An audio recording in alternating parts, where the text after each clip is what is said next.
ngi fi ak Abdoulaye Ba Esto mu nekk benn gaan bi nga xamante ne aussi il fait beaucoup pour les jeunes ba tey ñu ngi seen émission wax moo sa bopp doon waxtaanee li nga xamante ne moo di culture pàcc boobu nag dañ koy tëj ñëw nag ci société bi ñëw gis nañ ne tey à chaque fois que ne jeune bu toog liggéeyul par exemple ne état la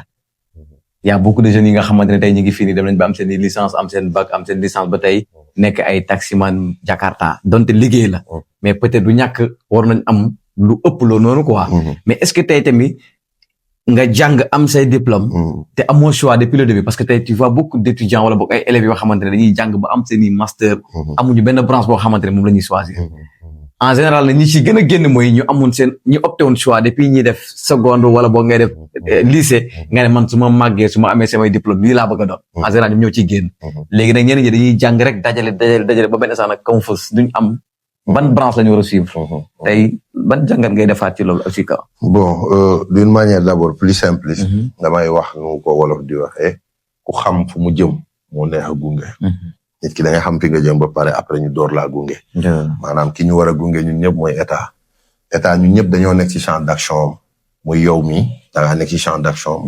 kii fayeeku salaire dafa nekk champ d'action entrepreneur dafa nekk champ d'action maintenant moom li ñuy wax souvent l'état n'est pas pourvoyeur d'emploi état rôle premier du créer ay emploi dafay accompagner mettre les conditions pour qu'on puisse créer des emplois mooy faciliter benn entrepreneur benn esto boo xamante ni dafa am ay toolam mu faciliter ko accès à semence financement ak yooyu léegi à partir de loolu man bu ma tàmbalee am doole rek maanaam même pourtant taxi yeeg affaire yooyu ñu teggil ma ko pour ma am doole bu ma amee doole en revanche man qu'est-ce que je dois faire c'est recruter 1, 2, 3 personnes keneen def loolu ñi nga xamante ne aussi ñu ngi jàng foog ñu comprendre qu'au Sénégal dama lay jox chiffre chaque année nous avons 300 000 diplômés.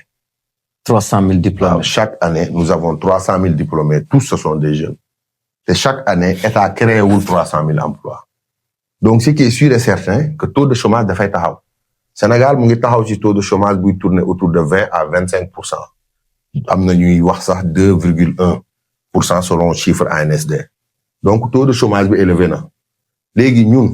est-ce que mën nañ jël lépp wéer ko ci enseignant ci état parce que état lu muy lancer mooy ay concours enseignant ay concours impôts et domaines ay ENA et cetera yu mel noonu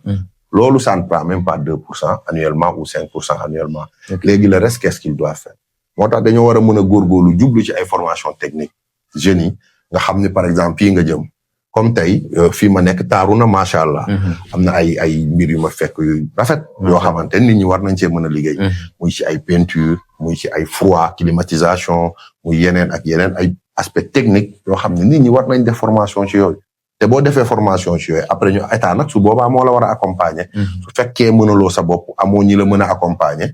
des structures sont là nga dem ñu accompagner la nga teg sa petite entreprise créer benn emploi ñaari emploi ñett di am ba di fay nit salaire weer bu dee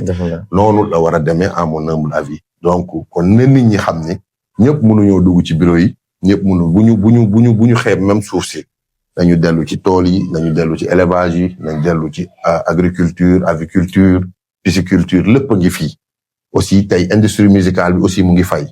am na ñoo xamante ñu ngi liggéey ci image communication tey am na ñoo xam ne war nañ mën a teg ay boîte de com di gagner ay marché comprendre nga yooyu yëpp ay mbir la yoo xamante ni les gens doivent aller vers ça ñi am aussi ñu créer ay mbir yoo xam ne dinañ mën a recruter 1 à 2 et 3 personnes bu yàggee nag ñëpp mënuñoo liggéey mais du comme niñ koy waxee dina réduire d'une manière drastique le taux de chômage des jeunes sénégalais et surtout de Tamba quoi. Macha Allah donc ñoo ko déggandoo Abdoulaye Ba Esto la à chaque fois saa yu waxee rek ça me rappelle vos émissions avec Issaka Diao d'ailleurs bi mu gisee affiche bi rek dafa daal di kontaan quoi donc daanaka wax na lépp léegi le dernier mot mooy le conseil que Abdoulaye Ba Esto a pour les jeunes de sa région ou bien du Sénégal en particulier. Bon, jeunes du Sénégal, jeunes de Tamba spécialement, rien n'est figé, rien n'est donné. Comme nous l'avons dit, à force de volonté, on peut changer même le cours de l'histoire. Si. Fii ñu ci gën a bëri ñi ngay dégg seen tour tey bi ñu juddu ñu avec la cuillère d'or dans la bouche yoruñu am na ñoo xam ne ils viennent du fin fond du Sénégal yow doy nga may exemple man dama lay joxe exemple souvent bi ñuy xamante c'était dans le quartier poussiéreux de 15 ans. c'est 15 ans boobu. yaa ngi jóge fu sori. wallaay ñëw ba tey Tamba ko tudd Ouskana xam nañ ko. macha allah. par exemple Diatta tey laa koy door a gis. wallaay maa ngi koy dégg. tey laa koy door a gis. wallaay. keneen ak keneen ak keneen. ce sont des gens yu xamante ni maanaam lu ñuy neen ngëm-ngëm am mindset bi gëm ni fi nga bëgg àgg. da nga fay àgg. li ñu war a def mooy yokku pas-pas bañ a sàcc. parce que bañ a sàcc bañ a dëkkee fen bañ a jëkkee njublang. ñu teg mbir yi ci yoon yàlla lu mu namm ci doomu aadama da koy am. te da koy doon góorgóorlu ci li des li mooy am volonté xam ni nous quittons d'un point A pour aller vers un point B. bañ a yàkkamti nag dara xam ni lu sotti rek. lu jot rek dana sotti. wala di gën a encourager si jàng ñi war a jàng ñi war a formé wu ñi war a liggéey aussi ñu liggéey ñu jiital jàppalante yërmande